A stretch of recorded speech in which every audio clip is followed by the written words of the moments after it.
Hey guys, so ককা দেউতা নাতি আৰু হাতী আপুনি যদি এজন অসমীয়া হয় বা অসমত বাস কৰে তেন্তে নিশ্চয় এইখন চিনেমাৰ নাম শুনিছেই চাগে।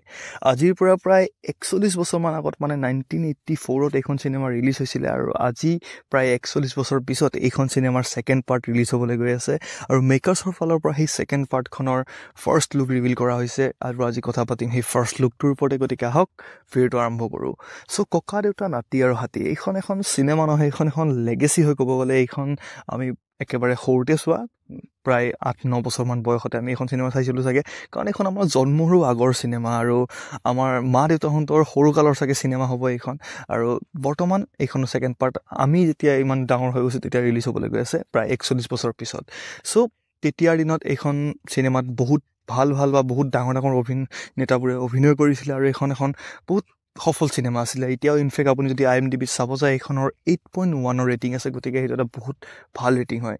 চ' ভাল লগা চিনেমা এখন আছিলে আৰু বৰ্তমান ইয়াৰ ছেকেণ্ড পাৰ্ট বনি আছে। ডাইৰেক্ট চিকুৱেলটো হ'ব নোৱাৰে, কাৰণ অবভিয়াছলি হ'ব নোৱাৰে। 41 বছৰ পিছত কেনেকৈ কি ধৰণকৈ ডাইৰেক্ট চিকুৱেল বনাব ঠিক নাই।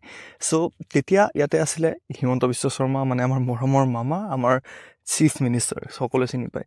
চ' এতিয়া বৰ্তমান এইখন চিনেমাত কোন আছে? এইখন চিনেমাত এতিয়া আছে ডাঙৰ অভিনেতা বৰ্তমান যুগৰ, যিসকলক চবেই চিনি পায়, যেনেকৈ উৎপল দাস, তাৰপিছত তপন দাস, তাৰপিছত আছে যতীন বৰা, প্ৰস্তুতি পৰাশৰ, প্ৰীতি কংকনা। চ' বহুত ভাল এক্টৰ কিছুমান আছে এইখন চিনেমাত আৰু বৰ্তমান এটা বহুত ডাঙৰ নামো আছে, কাৰণ ককা দেউতা নাতি আৰু হাতী এটা বহুত ডাঙৰ নাম হয়, এখন লেগেচি চিনেমাৰ নাম হয়। আৰু বৰ্তমান তেখেতসকলে এইখন চিনেমাৰ নাম লৈ পেলাই বনাইছে, গতিকে চিনেমাখন ভাল কৰিবই লাগিব, কাৰণ যদি এইখন চিনেমা বেয়া হ'ল তেতিয়াহ'লে সেইখনৰো নামটোত অকণমান ইফেক্ট পৰিব। আৰু মুভিখন আহি আছে নৱেম্বৰৰ 21 তাৰিখে, গতিকে বেছি দিন নাই। তাৰ আগতে তেখেতসকলে ট্ৰেইলাৰো ৰিলিজ কৰিব, টিজাৰো ৰিলিজ কৰিব, আৰু সেইবোৰ ৰিলিজ কৰাৰ পিছত আমি নিশ্চয় অকণমান গম পাম যে চিনেমাখনৰ কাহিনী কেনেকুৱা ধৰণৰ হ'ব কি নাই। কিন্তু বৰ্তমান আমি ফাৰ্ষ্ট লুকটো চাই পেলাই একো কাহিনীৰ কথা ক'ব নাযাওঁ, কাৰণ ইয়াতে কাহিনী আমি একো হিণ্ট পোৱা নাই।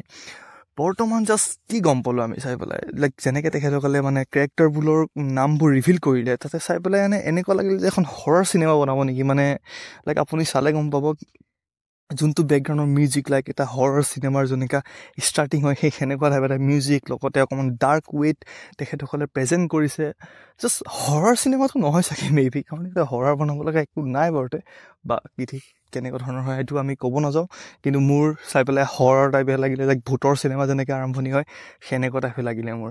আৰু এইবাৰো ছেম নহয়, এইবাৰ প্ৰডিউচ কৰি আছে ৰিণিকি ভূঞা শৰ্মা, মানে আমাৰ মামীয়ে, আৰু ইয়াতে আদিল হুছেইনো আছে। গতিকে বহুত বিখ্যাত আৰু বহুত ভাল অভিনেতাবোৰ আছে চিনেমাখনত। গতিকে বেছি দিন নাই, চিনেমাখন আহিছে নৱেম্বৰতে আৰু 2-3 মাহ বাকী আছে। গতিকে আপোনাৰ এইখন চিনেমাক লৈ পেলাই এক্সপেক্টেশ্যনছ আছে নাই মোক নিশ্চয় জনাবলৈ নাপাহৰিব কমেণ্টত।